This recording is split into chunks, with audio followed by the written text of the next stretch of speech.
Les vraies voix Sud Radio. 3 mots dans l'actu, Félix, qui sont chaleur, démission et crier. Limiter le réchauffement climatique à 1,5 degré par rapport à l'ère pré-industrielle. L'objectif de la COP21 de Paris n'est désormais plus atteignable, alerte une soixantaine de chercheurs. Hasard du calendrier, on l'apprend à la veille d'une alerte canicule sur 16 départements à l'avant-veille de l'été. L'actu, c'est évidemment ce 7e jour de guerre Israël-Iran. Un hôpital israélien touché aujourd'hui. L'État hébreu menace le guide suprême iranien. Ce sera le grand débat des vraies voix dans quelques minutes. Avant ça, ce record en France à un an des municipales. 2189 maires ont rendu l'écharpe depuis les dernières élections municipales il y a 5 ans. C'est 4 fois plus que lors du précédent mandat. Et puis c'est le dernier vendeur de journaux à la criée dans la capitale. Il a côtoyé, figurez-vous, François Mitterrand sans savoir qui c'était. Ali Akbar, 73 ans, va être décoré par Emmanuel Macron pour ses 50 ans de métier. Les vraies voix Sud Radio.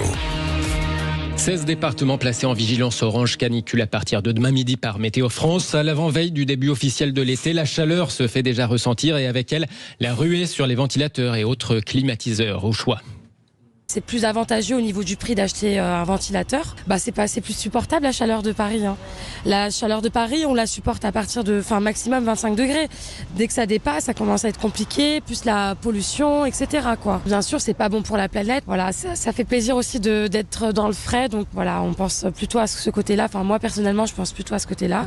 Des propos recueillis par Louis de Kergorlet pour Sud Radio. Et justement, à propos de la planète, cette alerte d'une soixantaine de scientifiques de référence dans une vaste étude mondiale sur le réchauffement climatique.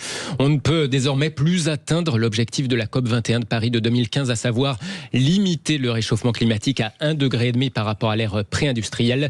Ce seuil sera bien dépassé, annonce donc aujourd'hui ces scientifiques. Et puis le deuxième mot, démission, avec ce record du nombre de maires qui a rendu l'écharpe depuis 2020. 2189 maires ont démissionné depuis les dernières élections municipales il y a 5 ans. C'est 4 fois plus que lors de la précédente mandature, selon cette étude de l'Observatoire de la démocratie de proximité AMF Cevipof Sciences Po.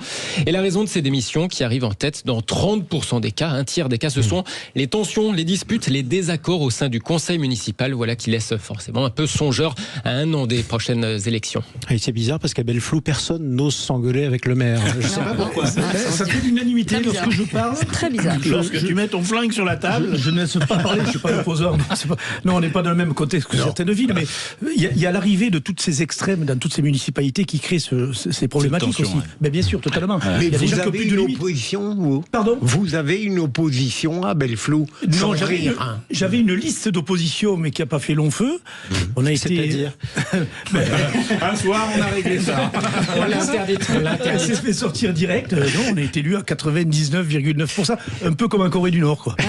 Il y a un raid qui est intervenu dans la liste adverse, bizarrement. Non, c'est vrai que c'est... Non, mais je vais venir voter, oui. Je pense que sur certaines villes, c'est un vrai problème. Et je vous dis, l'arrivée des extrêmes... Et je parle, excusez-moi de faire une fixation, mais de la France insoumise dans certains conseils municipaux, je peux vous assurer que c'est un vrai problème. Évident. Et même les gens de gauche dans les conseils municipaux me l'ont dit. Oui, c'est un vrai problème. C'est qu'on fout le bordel comme on le fait à l'Assemblée nationale.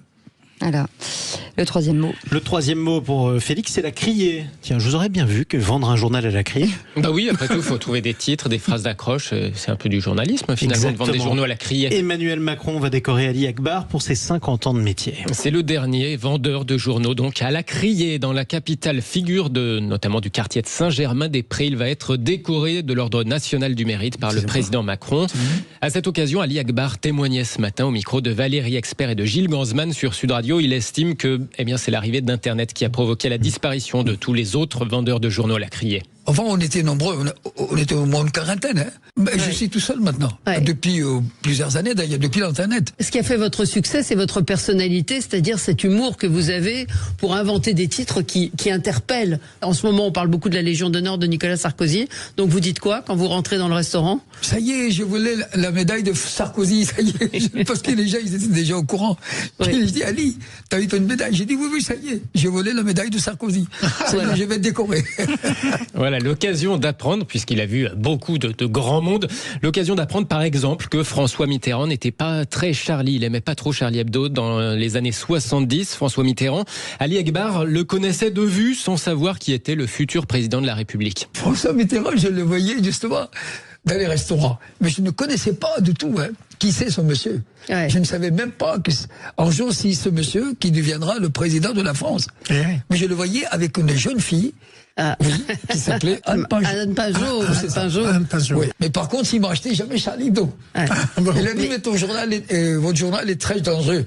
Voilà, Ali Akbar, dernier vendeur de journaux à la criée de la capitale, bientôt membre donc de l'Ordre national du mérite. Il était avec Valérie Expert et Gilles Gansman ce matin sur Sud Radio. Je l'ai croisé plus d'une fois et je lui ai acheté Le Monde combien de fois. Et vous étiez accompagné de jeunes filles, Philippe Bélier ? Non, mais j'étais tout seul comme d'habitude. Oh, pauvre chéri. Oh. Est-ce que vous lui disiez que Charlie Hebdo était dangereux ? Non. Je me Mitterrand. contentais de payer. Eh ben moi, je l'ai découvert il y a pas longtemps. En fait, je l'ai croisé il y a pas longtemps. Je ne savais pas. Non, bah non. Voilà. Dans le quartier de Saint-Germain, c'est ça ? Ouais. D'accord. Ouais. Et il était une figure. Ah oui, il est chouette. Ouais, c'est toute une époque en même temps. Hein. La vente des journaux à la criée, ça c'est vrai. Qui n'en veut, veut. Voilà, c'est ça. Le dernier François. Maintenant, on a des push sur les téléphones portables. Voilà. Forcément, Voilà, ça a un petit peu, ça n'a pas aidé la profession. Non, ça c'est sûr.